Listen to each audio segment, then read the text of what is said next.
రెండు మూడు డీసీఎంలు పోయినాయి, నా ఆస్తులు పోయినాయి, అంతస్తులు పోయినాయి, అన్ని పోయినాయి. మీరు కూడా నాలక్క ఇట్లా మోసపోకిరి, 5 ఏళ్ల దాకా మోసపోకురి. ఈ రూపాయలకు బానిసయి 5 ఏళ్ల దాకా నీకు ఇస్తా రూపాయలు ఇస్తా ఓట్లేయారంటే ఇగో నాలక్క ఈ బిచ్చమడుకున్న బతుకులు కాకుర్రి. నేను ఒక సంచార జాతి అధ్యక్షులుగా చెప్తున్నాను, మీరు కూడా వినండి. ఇట్లా మోసపోయి గుట్ట నాలక్క బిచ్చమాడుకోకుర్రి. మంచి నాయకుని, నాయకుని, పేద నాయకుని మన అందుబాటు ఉన్నోని ఎన్నుకొని మీ యొక్క అభివృద్ధిని చేసుకోండి. కానీ ఇలాంటి మాలక మోసపోయి నాయకులు మాట విని, నాన్న మాట ఇన్ని మాటలు విని మా ఆస్తులన్నీ ఓటుకొని లాస్ట్ బిచ్చమాడుకున్న కాడికి వచ్చింది.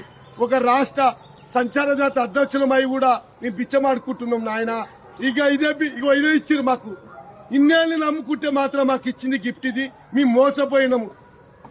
మన తెలంగాణ రేవంత్ రెడ్డి గారికి చెప్తున్నా, అయ్యా ఇగో గిట్ట చేసినావు, మిమ్మల్ని నమ్ముకొని గుండెలు దింపుకొని జై కొట్టుకుంటా ఎంపీలని, ఎమ్మెల్యేలని, మరి సర్పంచ్లని కన్న కాలు పట్టి గెలిపిస్తే ఇచ్చిన ఈనానము నాకు ఇదే నాయన, బొచ్చిన ఆయన నాకు ఇచ్చింది.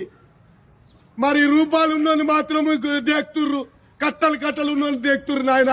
మా సంచార బతుకులు ఈ కాయిదాలు ఏడుకొని బిచ్చం ఏడుకొని ఈ బతుకులేమో మంచివి.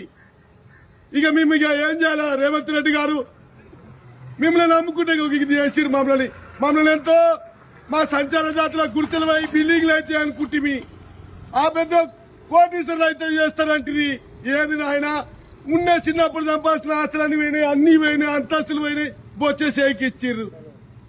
జై కాంగ్రెస్, జై కాంగ్రెస్. నాలుగు బిచ్చమాడుకోండి.